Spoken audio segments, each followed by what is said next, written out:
Subscribe to our YouTube channel and press the bell icon to get the latest update.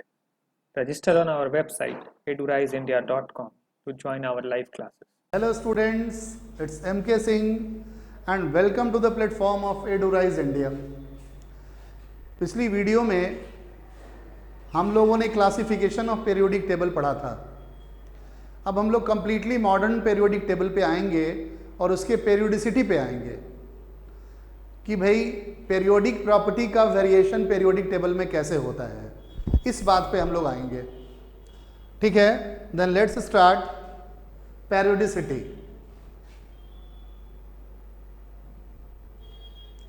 देखिए, सबसे पहले periodic properties, इसके बारे में सोचेंगे कि इसको पीरियोडिक प्रॉपर्टी कहते हैं.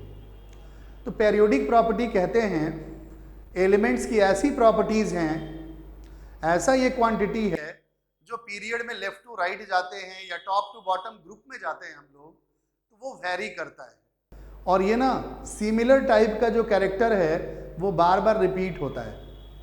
ठीक है, तो देखिए एक टर्म होता है पीरियोडिक टेबल में जिसको कहा जाता है पेरियोडिसिटी. पेरियोडिसिटी पेरियोडिसिटी ठीक है. देखिए पेरियोडिसिटी का क्या मतलब है, ये सोचना है कि what is the meaning of periodicity. The regular gradation in the properties from top to bottom in a group and from left to right in a period is called periodicity. ठीक है ना, रेगुलर जो period और group में change करे, ठीक है, बाद में एक ही टाइप का कैरेक्टर ग्रुप और पीरियड में रिपीट हो, तो उसको हम लोग कहते हैं पेरियोडिसिटी. देखिए बी पॉइंट इसमें है, in a period the ultimate shell remains the same but in number of electron gradually increases. तो जैसा कि हम लोग पहले भी बात किए हैं कि पीरियड में अगर लेफ्ट टू राइट हम लोग जाएंगे तो वैलेंस इलेक्ट्रॉन इंक्रीज करते चला जाता है, यानी कि valence electron outer most orbit में इलेक्ट्रॉन इंक्रीज करता जाता है, मगर शेल वहां पे कांस्टेंट होता है. ठीक है ना, जैसे सेकेंड पीरियड की बात की जाए तो सेकेंड पीरियड में ही इलेक्ट्रॉन, मतलब सेकेंड वाले शेल में ही इलेक्ट्रॉन बढ़ता चला जाता है. ठीक है, बट सेकेंड शेल ये पीरियड में लेफ्ट टू राइट एकदम कांस्टेंट होता है. ऐसा बात हम लोग कर चुके हैं. इन अ ग्रुप में क्या होना है, the number of electrons in the ultimate shell remains the same but the value of n increases. यानी ग्रुप में टॉप टू बॉटम आप जानते हैं तो क्या होता है, वैलेंस इलेक्ट्रॉन जो होता है वो कांस्टेंट रहता है, वैलेंस इलेक्ट्रॉन चेंज नहीं करता है, वो सेम रहेगा, मगर नंबर ऑफ शेल क्या होता है, इंक्रीज करता जाता है. ठीक है,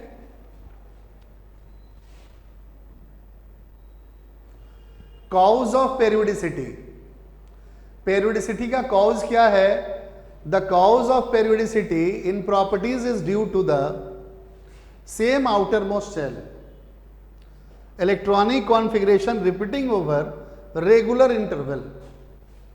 आप देखते हैं पेरियोडिसिटी का मतलब क्या है, जैसे मान ले आपने लिथियम से स्टार्ट किया चलना लेफ्ट टू राइट, ठीक है, आप कहां पे गए, नियॉन तक गए.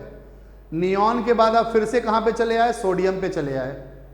तो आप देखेंगे लिथियम और सोडियम एक ही ग्रुप के एलिमेंट्स हैं और similar electronic configuration valence electron valence shell का वो रिपीट हो रहा है. ठीक है, in the periodic table elements with the similar property occur at intervals of 2, 8, 8, 18, 18 and 32. देखिए पेरियोडिक टेबल में ये एक मैजिक नंबर होता है जिसका चर्चा हम लोग करेंगे कि आखिर 2, 8, 8, 18, 18, 32 क्या है. इसको हम लोग कहते हैं मैजिक नंबर भी. इससे ना ये बहुत बड़ा कारण है पेरियोडिसिटी का, यानी सिमिलर प्रॉपर्टी रिपीट होने का ये बहुत बड़ा कारण है. ठीक है, सिमिलर केमिकल प्रॉपर्टीज जो रिपीट होता है अलोंग द पीरियड, ठीक है ना, after certain interval, that is called periodicity. ठीक है, और उसमें सबसे बड़ा रोल होता है इसका, इस नंबर का रोल होता है सबसे ज्यादा. देखिए मॉडर्न पेरियोडिक टेबल हमारा यही है, मॉडर्न पेरियोडिक टेबल देख लीजिए। पीरियड ये वाला जो है ये तो पीरियड हो गया ना, ये पीरियड हो गया, first period, second period, third period, fourth period, fifth, six, seven, ठीक है। ये पेरियोडिक टेबल हमारा हो गया। इसमें देखिए मैजिक नंबर का क्या रोल है। तो आप अगर फर्स्ट ग्रुप की बात करते हैं, फर्स्ट ग्रुप की अगर हम लोग बात करें, फर्स्ट ग्रुप की बात करें तो देखिए हाइड्रोजन है, उसके बाद लिथियम। तो एटॉमिक नंबर में देखिए कॉन्फ़िगरेशन कैसे आता है, अकॉर्डिंग टू एटॉमिक नंबर आता है। तो आप जैसे इसमें देखिए फर्स्ट ग्रुप जो है इसमें देखिए जैसे हाइड्रोजन हो गया, लिथियम हो गया, सोडियम हो गया, पोटेशियम हो गया, रुबीडियम हो गया, ठीक है ना, सीजियम हो गया और फ्रांसियम हो गया। तो जैसे अल्टरनेटिव अगर आपको एटॉमिक नंबर निकालना हो तो हाइड्रोजन का आपको पता है 1 है, तो 1 में अगर 2 जोड़ देंगे ना तो किसका एटॉमिक नंबर निकल जाएगा, एटॉमिक नंबर लिथियम का निकल जाएगा, यानी कि इसका 3 हो गया। फिर इसमें आप 8 जोड़ दें तो यहाँ पे क्या हो जाएगा, 11 हो जाएगा। फिर आप 8 जोड़ दें तो फिर इसका निकल जाएगा 19। फिर इसमें 18 जोड़ दें आप तो देखिए कितना आ जाएगा, 37। ये किसका हो जाएगा, इसका हो जाएगा। फिर इसमें 18 अगर जोड़ दें तो देखिए सीजियम का निकल जाएगा, कितना हो जाएगा, तो ये हो जाएगा 55। फिर इसमें 32 जोड़ देंगे तो ये हो जाएगा 87। तो आप देख रहे हैं आपने क्या जोड़ा, आपने जोड़ा क्या, आप यहां पे ध्यान दीजिए, आपने क्या जोड़ा, आपने जोड़ा ये नंबर कौन सा, 2, 8, 8, 18, 18, 32, और जोड़ के ग्रुप में ऊपर से नीचे तक सबका एटॉमिक नंबर आपने फाइंड कर लिया। तो ये कैसा नंबर है, तो मैजिक नंबर है। तो ये तो फर्स्ट ग्रुप के लिए हमने इस्तेमाल किया, ये फर्स्ट ग्रुप के लिए इस्तेमाल किया हमने, मगर सेकेंड ग्रुप में चेंज होता है। क्योंकि सेकेंड ग्रुप में देखिए यहाँ हाइड्रोजन लाइक को तो कोई स्पेसिस होता नहीं है, हाइड्रोजन लाइक कोई स्पेसिस तो होता नहीं है। तो यहां पर ना बेरिलियम से शुरू होता है, लिथियम के पैरेलल सेकेंड पीरियड से स्टार्ट होता है। तो जब सेकेंड पीरियड से स्टार्ट होगा ना तो देखिए हम लोगों ना जब सेकेंड पीरियड से स्टार्ट होगा तो याद रखिए जब सेकेंड पीरियड से ये स्टार्ट होता है तो सेकेंड ग्रुप की बात हम लोग करते हैं। इसमें हम लोग क्या जोड़ते हैं, तो इसमें जोड़ देते हैं 8, 8, 18, 18, 32, ये जोड़ते हैं। जैसे देखिए यहां पर एलिमेंट है हमारा बेरिलियम, बेरिलियम एलिमेंट है, उसके बाद कौन है, बेरिलियम के बाद मैग्नीशियम, मैग्नीशियम के बाद कौन है, कैल्शियम, स्ट्रॉन्सियम, बेरियम, रेडियम, ठीक है, ये सारे एलिमेंट्स हैं। अब इनका एटॉमिक नंबर आपने निकालना है। तो देखिए इसमें मैजिक नंबर कौन सा हो जाएगा, ये वाला हो जाएगा, क्योंकि 2 नहीं रखेंगे, 2 सिर्फ किस में रखते हैं हम लोग, फर्स्ट वाले ग्रुप में रखते हैं। तो आपको निकालना होगा, तो बेरिलियम का देखिए तो एटॉमिक नंबर कितना होता है, 4 होता है, 4 होता है ना एटॉमिक नंबर। इसमें हमने जोड़ देना 8 को, 8 को जोड़ देंगे तो ये कितना आ जाएगा, 12। तो 12 किसका एटॉमिक नंबर हो जाएगा, इसका हो जाएगा। फिर इसमें फिर से हम लोग क्या जोड़ देंगे, 8 जोड़ देंगे तो आ जाएगा 20, 20 एटॉमिक नंबर किसका हो जाएगा, इसका हो जाएगा। फिर हमने क्या जोड़ना है, 18, 18 जोड़ देंगे, क्या आ जाएगा, 38, 38 किसका हो जाएगा, इसका 38 हो जाएगा। फिर इसमें देखिए हमने जोड़ देना है फिर से 18, देखिए कितना हो जाएगा, 56 हो जाएगा। ये किसका हो जाएगा, बेरियम का हो जाएगा। फिर इसमें क्या जोड़ देना है, 8, 8, 18, 18, 32, तो देखिए ये कितना हो जाएगा, 88, तो 88 किसका एटॉमिक नंबर हो जाएगा। सेकेंड ग्रुप का अगर निकालना है, सेकेंड ग्रुप का, तो ये मैजिक नंबर जोड़ना है। फर्स्ट ग्रुप का अगर निकालना है तो सिर्फ स्टार्ट में क्या कर देना है, 2 जोड़ देना है, ठीक है ना, 2, 8, 8, 18, 18, 32, ठीक है। और सेकेंड वाले ग्रुप का ऐसे एटॉमिक नंबर निकाल लेते हैं हम लोग ऐसे ही। तो देखिए ये ग्रुप कौन सा है, ये वाले ग्रुप को हम लोग कहते हैं पी ब्लॉक, ये पी ब्लॉक है, ठीक है ना। इसमें कौन सा मैजिक नंबर चलेगा, तो आप देख लीजिए पी ब्लॉक में कौन सा, सारे ग्रुप्स के लिए यहां से 13 to 17, 13 से 17 सबका एटॉमिक नंबर निकालना है। देखिए ऊपर वाले एलिमेंट का एटॉमिक नंबर सबको पता होता है, सबको पता होता है। तो हम कैसे निकालेंगे इनका एटॉमिक नंबर? तो देखिए इसमें क्या जोड़ना होगा, देखिए तो यहां पे क्या जोड़ देना होगा, 5 और 13 8, फिर यहां पे देखिए 18, फिर यहां पर 18, फिर 32। ठीक है, तो हम लोग कैसे जोड़ते हैं? तो 8 8 18। तो देखिए पी ब्लॉक के लिए हम यहां पे लिख देते हैं पी ब्लॉक, पी ब्लॉक में कहां से कहां तक, 13 to 17। इसके लिए हम लोग ऐड करते हैं 8 18 18 32, यही ऐड करते हैं। किससे? 13 to 17 के लिए ये होता है, 13 to 17 ग्रुप के लिए ये होगा। ये क्या है? ग्रुप है, group.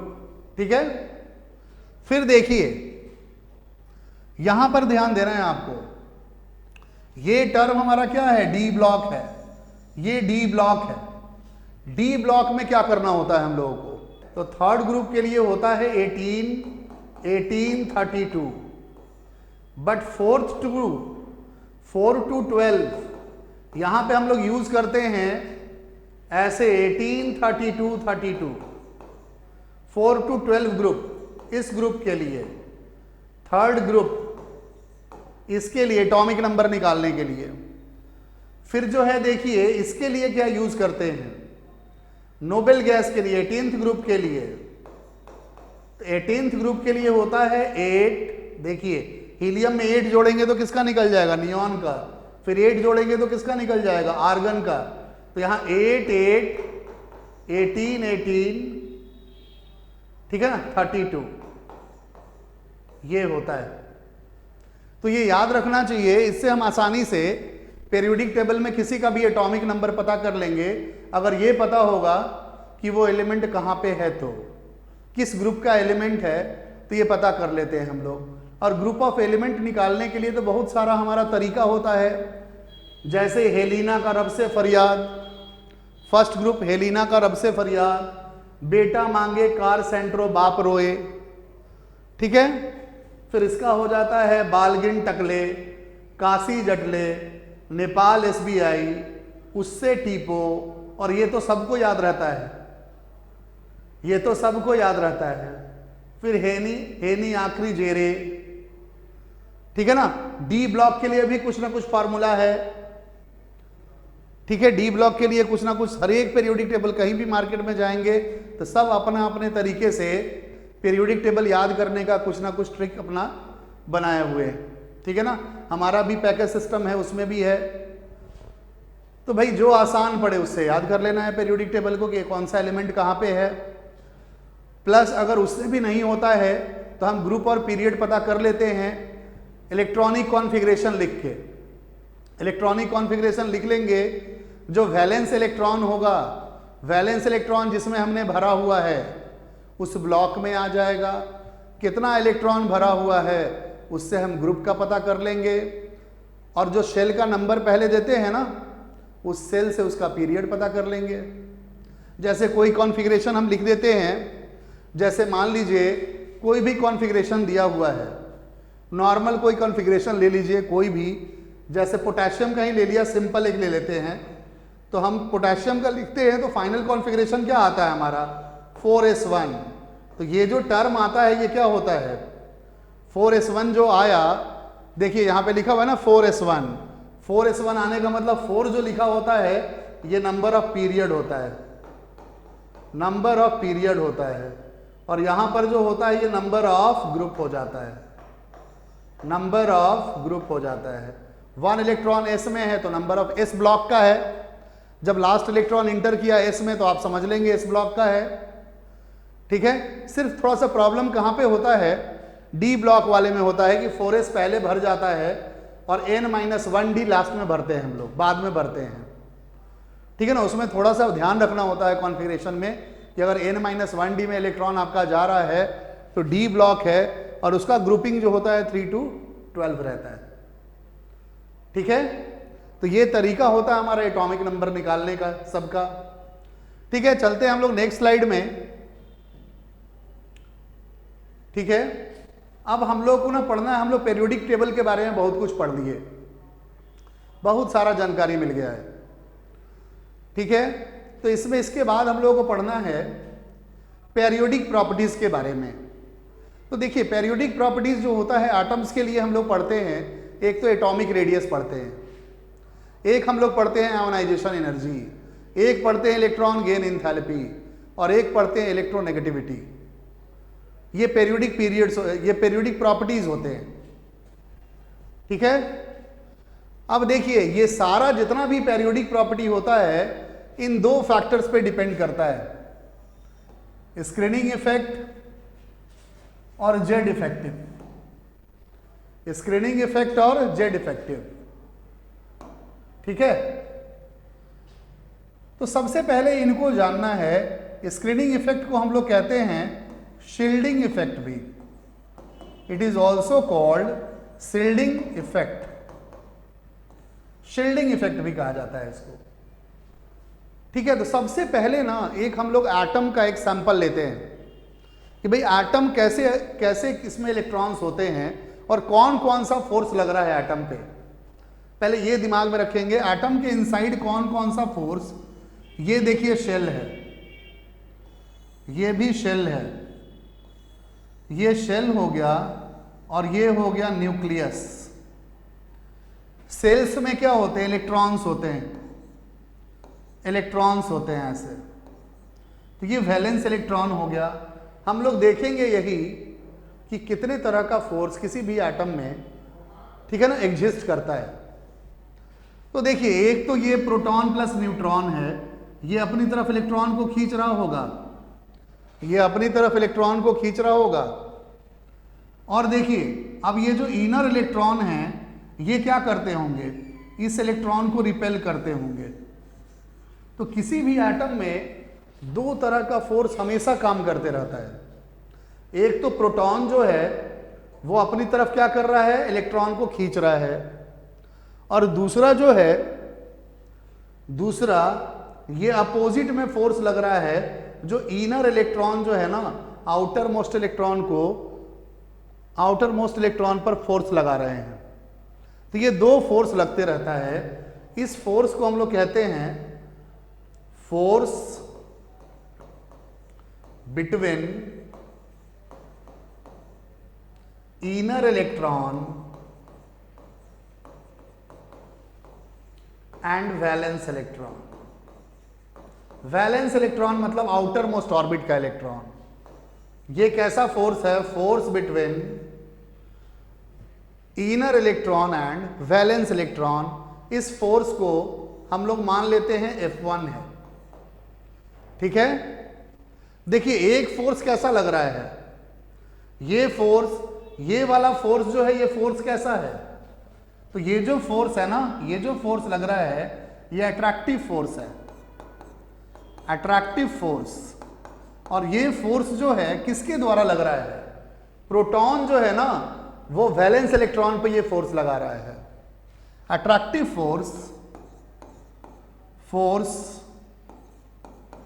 Between nucleus and valence electron. Valence electron, इस फोर्स को हम लोग मान लेते हैं, इसको बोल देते हैं F2। ठीक है, देखिए F2 always greater than F1 होता है। F2 is always greater than F1 होता है। तो आप कहेंगे कि भाई F2 जब ज्यादा होता है तो इलेक्ट्रॉन को कहां गिर जाना चाहिए, न्यूक्लियस में गिर जाना चाहिए, क्योंकि अट्रैक्टिव फोर्स ज्यादा है, रिपल्सिव फोर्स है, तो इलेक्ट्रॉन कहां गिर जाना चाहिए, न्यूक्लियस में गिर जाना चाहिए। मगर ऐसा होता नहीं है, इसलिए कि अट्रैक्टिव फोर्स को एक और फोर्स बैलेंस करता है, that is called as centrifugal force, जो बोर्स मॉडल में बताया गया होगा। बोर्स मॉडल और रदरफोर्ड मॉडल में बताया गया होगा कि अट्रैक्टिव फोर्स को बैलेंस करने वाला बाहर की ओर एक और फोर्स लगता है, जिसको हम लोग कहते हैं सेंट्रीफ्यूगल फोर्स। जब सर्कुलर मोशन में कोई भी होता है, कोई भी पार्टिकल, तो टेंजेंशियली क्या होता है, ऊपर फोर्स लगता है अट्रैक्टिव फोर्स के अगेंस्ट में, जिसको सेंट्रीफ्यूगल फोर्स कहते हैं। तो स्क्रीनिंग इफेक्ट और सेंट्रीफ्यूगल फोर्स दोनों मिलके क्या करते हैं, इस अट्रैक्टिव फोर्स को काउंटर बैलेंस कर लेते हैं, जिससे एटम का एक पर्टिकुलर साइज होता है। तो खैर उससे हम लोग की बात नहीं है, हम लोग को ये देखना है कि परमानेंटली जो फोर्स एग्जिस्ट कर रहा है एटम के इनसाइड, वो एक अट्रैक्टिव फोर्स लग रहा है जिसको F2 कह दिया गया, और एक रिपल्सिव फोर्स लग रहा है जिसको F1 कह दिया गया। यही रिपल्सिव फोर्स जो होता है ना, इसी को हम लोग कह देते हैं स्क्रीनिंग इफेक्ट। ये फोर्स जो है इसको हम लोग कह देते हैं स्क्रीनिंग इफेक्ट। और ये फोर्स कैसा है, इलेक्ट्रोस्टैटिक फोर्स है। भाई प्लस और माइनस के बीच में कैसा फोर्स लगता है, इलेक्ट्रोस्टैटिक फोर्स लगता है, ठीक है। तो नेट जो अट्रैक्टिव फोर्स है, अब देखिए एक रिपल्सन का फोर्स लग रहा है, एक अट्रैक्शन का फोर्स लग रहा है, एक अट्रैक्शन लग रहा है, एक रिपल्शन लग रहा है। तो नेट जो अट्रैक्टिव फोर्स है, जिसको सेंट्रीफ्यूगल फोर्स बैलेंस कर रहा है, वो नेट अट्रैक्टिव फोर्स किसके बराबर होगा, तो नेट अट्रैक्टिव फोर्स,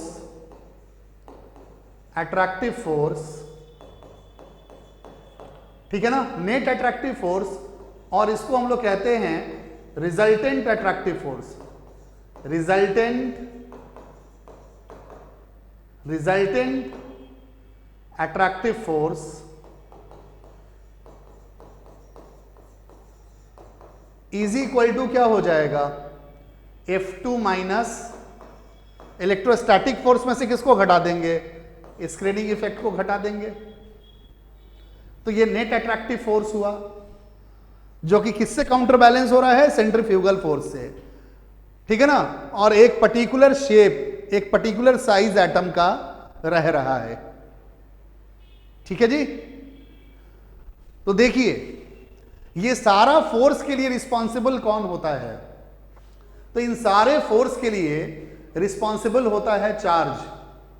देखिए भाई यहां भी चार्ज का अट्रैक्शन है और यहां भी चार्ज से रिपल्शन भी है, चार्ज से रिपल्शन भी है। तो चार्ज ही इसके लिए क्या है, रिस्पॉन्सिबल हो। तो इसी फोर्स को हम लोग चार्ज के रिस्पेक्ट में पढ़ते हैं। इस फोर्स को कैसे पढ़ते हैं हम लोग, चार्ज के रिस्पेक्ट में पढ़ते हैं। तो these force are studied under charge, क्योंकि चार्ज ही इन फोर्स के लिए रिस्पॉन्सिबल है।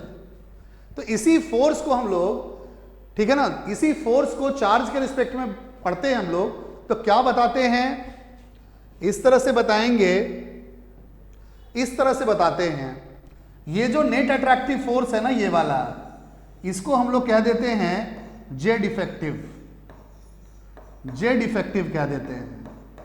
और इसको कह देते हैं effective nuclear charge, effective nuclear charge, इसको क्या कह देंगे, इफेक्टिव न्यूक्लियर चार्ज। ये किसके बराबर हो जाएगा, ये किसके बराबर होता है, तो देखिए F2 क्या है हमारा, इलेक्ट्रोस्टैटिक फोर्स है ना। तो इलेक्ट्रोस्टैटिक फोर्स के लिए कौन रिस्पॉन्सिबल है, प्रोटॉनिक चार्ज जेड।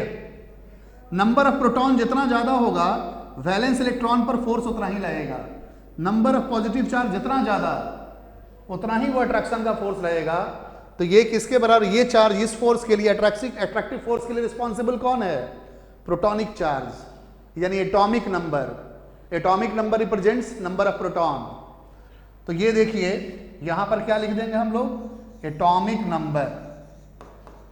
F2 के लिए क्या लिखेंगे, F2 के लिए चार्ज के रिस्पेक्ट में एटॉमिक नंबर, यानी इसको लिख देंगे हम लोग Z, माइनस स्क्रीनिंग इफेक्ट को या शील्डिंग इफेक्ट को चार्ज के रिस्पेक्ट में जब हम लोग पढ़ते हैं तो कैसे पढ़ते हैं, एक कांस्टेंट वैल्यू से, कांस्टेंट वैल्यू नहीं होता है, कांस्टेंट से पढ़ते हैं हम लोग, that is called as screening constant. उसको क्या कह देंगे, screening constant, screening constant. Screening effect का वैल्यू चार्ज के रिस्पेक्ट में लेते हैं तो उसको कहते हैं स्क्रीनिंग कांस्टेंट, ठीक है। और ये जो होता है इसको हम लोग सिग्मा से रिप्रेजेंट करते हैं, सिग्मा से। तो फाइनली हमारा फॉर्मूला क्या बन जा रहा है, फाइनली हमारा जो फॉर्मूला बन रहा है, फाइनली जो फॉर्मूला बनेगा वो ये बनता है Z effective is equal to Z यानी एटॉमिक नंबर माइनस सिग्मा। ये फॉर्मूला हमारा बनता है। Z इफेक्टिव जितना ज्यादा होगा इसका मतलब क्या है, न्यूक्लियस बहुत ज्यादा अट्रैक्टिव फोर्स लगा रहा है। ठीक है, बात समझ रहे हैं? इसमें मेरा ख्याल है कोई कंफ्यूजन नहीं होना चाहिए किसी को। तो यही हमारा मेन फॉर्मूला है। ये स्क्रीनिंग कांस्टेंट हो गया, ये एटॉमिक नंबर हो गया, और ये नेट अट्रैक्टिव फोर्स हो गया। चार्ज के रिस्पेक्ट में पढ़ते हैं जिसको हम लोग कह देते हैं जेड इफेक्टिव। तो जेड इफेक्टिव जब भी हो तो आपके दिमाग में यह आना चाहिए attractive force, net attractive force. और जेड जब भी आए तो एटॉमिक नंबर समझ लेंगे, और सिग्मा जैसे ही आएगा उसका वैल्यू कैसे होगा, तो स्क्रीनिंग इफेक्ट से हम लोग रिलेट करते हैं उसको। ठीक है, अब देखिए स्क्रीनिंग इफेक्ट का कुछ ऑर्डर होता है। Screening effect order subshell wise कैसे लेते हैं हम लोग, तो सबसे ज्यादा स्क्रीनिंग इफेक्ट जो होता है ना, सबसे ज्यादा स्क्रीनिंग इफेक्ट वो एस सबशेल का होता है। एस सबसेल का स्क्रीनिंग इफेक्ट सबसे ज्यादा होता है, उसके बाद पी सबसेल, उसके बाद डी सबसेल, उसके बाद एफ सबसेल।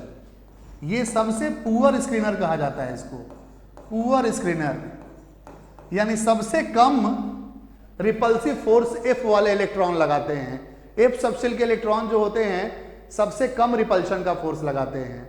उसके बाद डी वाले सबसे ज्यादा रिपल्शन का फोर्स कौन लगाता है, एस सबसेल का इलेक्ट्रॉन लगाता है। तो खैर ये तो स्क्रीनिंग इफेक्ट का ऑर्डर हो गया। हम इस फॉर्मूले से ना जेड इफेक्टिव का वैल्यू निकाल भी सकते हैं कि कहां पर अट्रैक्टिव फोर्स ज्यादा लग रहा है। ठीक है, जैसे कंपेयर किया जाए, ठीक है ना, कंपेयर किया जाए लिथियम का, बेरिलियम का और बोरॉन का, ये किसमें जेड इफेक्टिव ज्यादा लग रहा है, अट्रैक्शन का फोर्स किसमें ज्यादा लग रहा है। तो हम लोगों को ना एटॉमिक नंबर तो पता है लिथियम का, बेरिलियम का और बोरॉन का, ठीक है ना, बोरॉन का ये तो पता है हम लोगों को, ठीक है ना।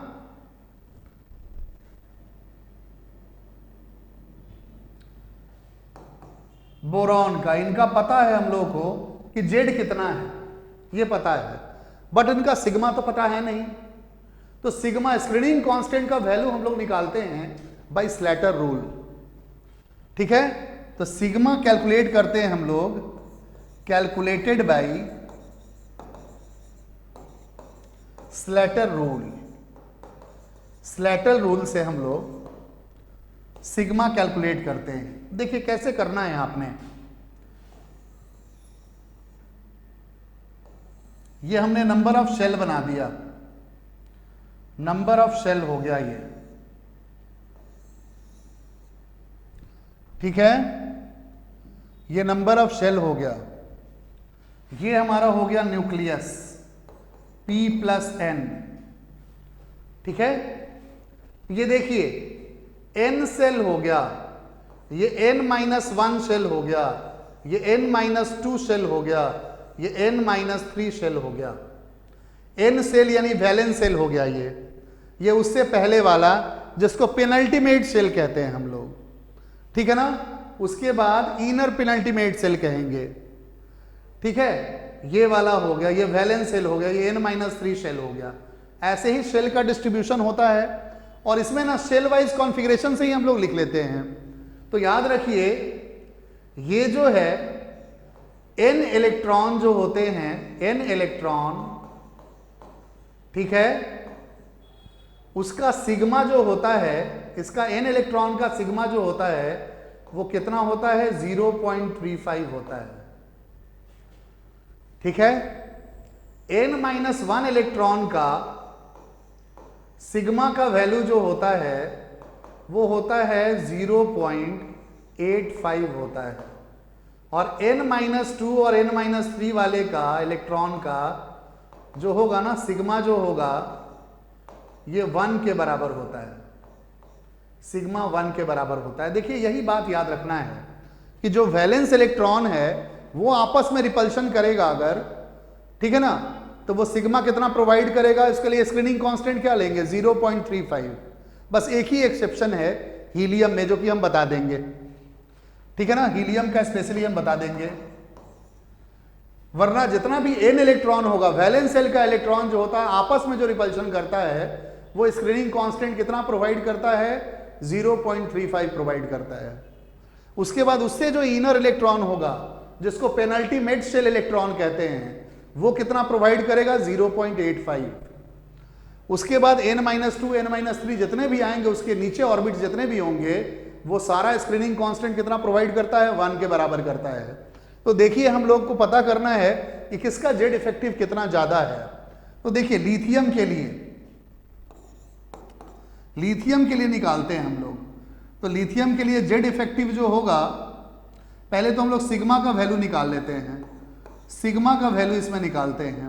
तो कैसे निकालेंगे, तो लिथियम का कॉन्फ़िगरेशन कैसे लिखेंगे 2 और 1 लिखेंगे।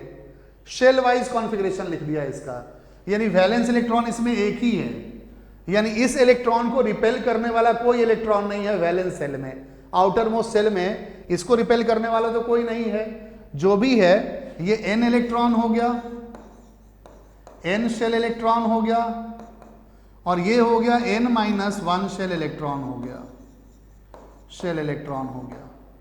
तो यही तो रिपल्सन करने वाला है, इसमें तो दूसरा इलेक्ट्रॉन है नहीं रिपल्सन करने के लिए।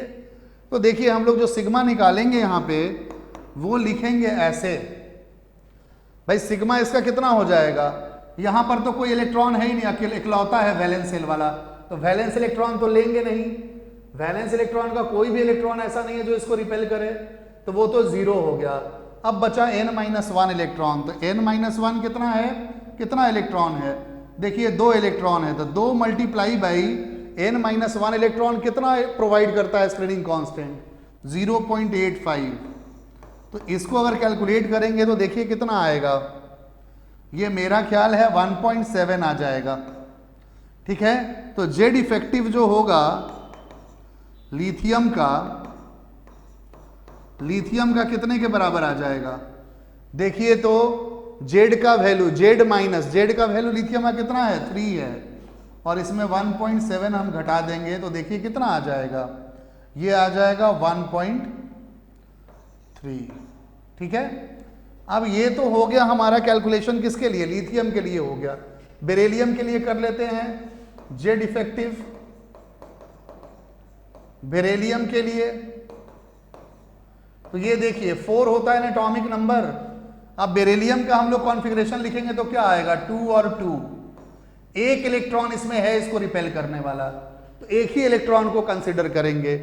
तो ऐसे कर लेंगे 2 इंटू, देखिए n-1 में 2 इलेक्ट्रॉन है 0.85 प्लस 0.35, चूंकि एक ही इलेक्ट्रॉन में यहां पर रिपल्शन करेगा, 2 इलेक्ट्रॉन है, एक पर तो हम लोग निकाल ही रहे हैं जेड इफेक्टिव कि एक इलेक्ट्रॉन पर कितना जेड इफेक्टिव है, तो दूसरा इलेक्ट्रॉन है वही ना इसको रिपेल कर सकता है n शेल में, तो वो जो n वाला इलेक्ट्रॉन होता है उसको कितना लेते हैं हम लोग 0.35 इंटू 1।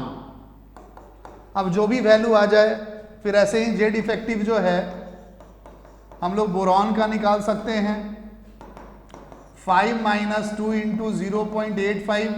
बोरॉन का देखिए कॉन्फ़िगरेशन क्या लिखते हैं 2 और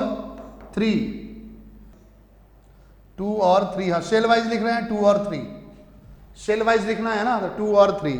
तो n शेल में कितने इलेक्ट्रॉन हो गए, 3 इलेक्ट्रॉन हुए n शेल में, तो 2 इलेक्ट्रॉन रिपेल करेगा, एक पर तो हम लोग कंसीडर कर रहे हैं कि जेड इफेक्टिव निकालना है, तो उसमें 2 ही इलेक्ट्रॉन लेंगे, तो प्लस 2 इंटू 0.3। तो देखिए ये कितना आ जाएगा 5 - 1.7 प्लस ये कितना हो जाएगा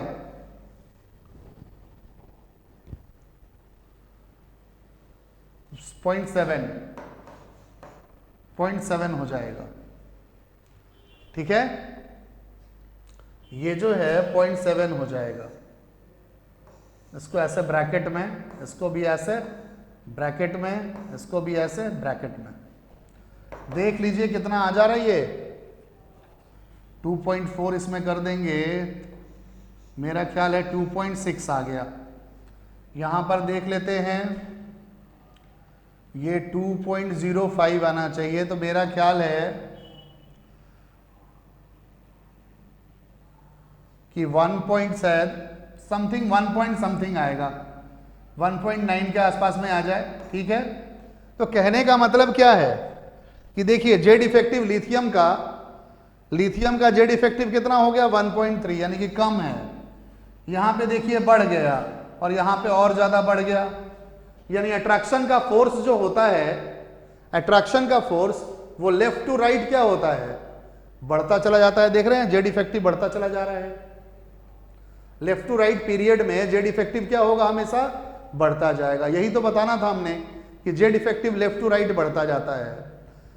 और ऊपर से नीचे आते हैं ना तो जेड इफेक्टिव कांस्टेंट हो जाता है। जब निकालेंगे हम लोग तो जेड इफेक्टिव ऊपर से नीचे टॉप टू बॉटम अगर आएंगे तो वो कांस्टेंट हो जाता है। ठीक है, देखिए एक व्हाइट पेज पे समझाते हैं, तो आप देखेंगे कि जेड इफेक्टिव जो होता है ना, ये left to right in period increases, हमेशा याद रखिए। और जेड इफेक्टिव जो होता है आप निकाल के देखेंगे, top to bottom remain same, ये रिमेन सेम रहता है। मगर याद रखिए एक चीज इसमें ध्यान देने का है कि सेकेंड पीरियड से थर्ड पीरियड पर जाएंगे ना, सेकेंड से थर्ड पीरियड पर जाएंगे तो याद रखिए इंक्रीज करता है, इंक्रीजेज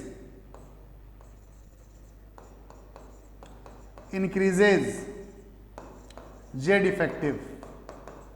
और इसके बाद अगर जाएंगे 3 से लेके 7th पीरियड तक अगर जाएंगे तो रिमेन्स कांस्टेंट आता है, रिमेन्स कांस्टेंट जेड इफेक्टिव। आप कैलकुलेट करके देख सकते हैं इसको, आराम से घर में बैठ के कैलकुलेट कीजिए, कैलकुलेट करेंगे ना तो ये आ जाएगा। अब देखिए स्क्रीनिंग इफेक्ट के बारे में सोचिए। Screening effect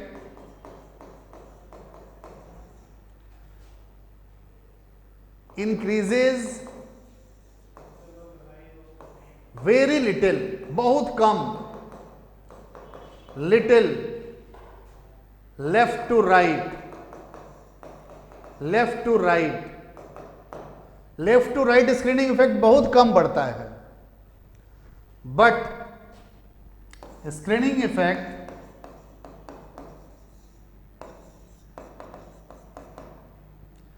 increases top to bottom, top to bottom बढ़ता जाता है। क्यों टॉप टू बॉटम बढ़ेगा? क्योंकि इनर शेल बढ़ते जाते हैं ना, ऊपर से नीचे हम लोग जाते हैं, इनर शेल बढ़ता चला जाता है, उसकी संख्या बढ़ती है। तो जितना ज्यादा इनर शेल होगा, जितना ज्यादा इनर इलेक्ट्रॉन होगा, उतना ही वहां पे रिपल्शन होगा, उतना ही ज्यादा रिपल्शन होगा। तो हमेशा याद रखिए स्क्रीनिंग इफेक्ट जो होता है ना, effect directly proportional to number of inner shell, हमेशा याद रखना है। जितना ज्यादा इनर शेल होगा उतना ही ज्यादा क्या होता है, स्क्रीनिंग इफेक्ट होता है। तो ग्रुप में जो होता है नंबर ऑफ इनर शेल बढ़ता जाता है, इसलिए स्क्रीनिंग इफेक्ट बढ़ता चला जाता है। और एक चीज बहुत बारीकी से ध्यान देना होता है इसमें, वो ये देना होता है कि कोई भी चीज, कोई भी कैलकुलेशन या कोई भी आप प्रेडिक्शन कर रहे हैं along the period left to right, तो आप हमेशा जेड इफेक्टिव को लेके करना है। और हमेशा टॉप टू बॉटम अगर कोई भी प्रेडिक्शन आप कर रहे हैं तो वो स्क्रीनिंग इफेक्ट को लेके करते हैं, क्योंकि स्क्रीनिंग इफेक्ट ही डोमिनेटिंग होता है। ठीक है, तो नोट करके इस बात को हमेशा ध्यान में रखना है, नोट करके इस बात को ध्यान में रखना है कि P in period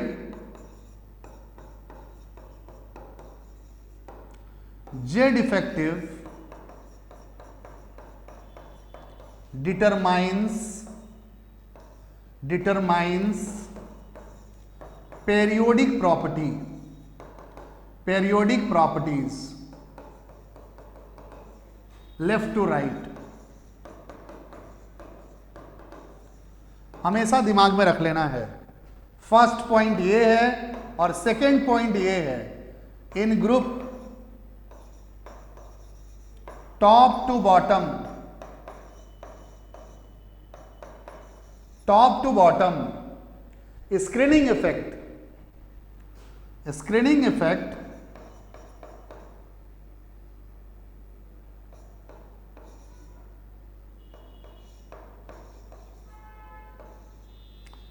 effect determines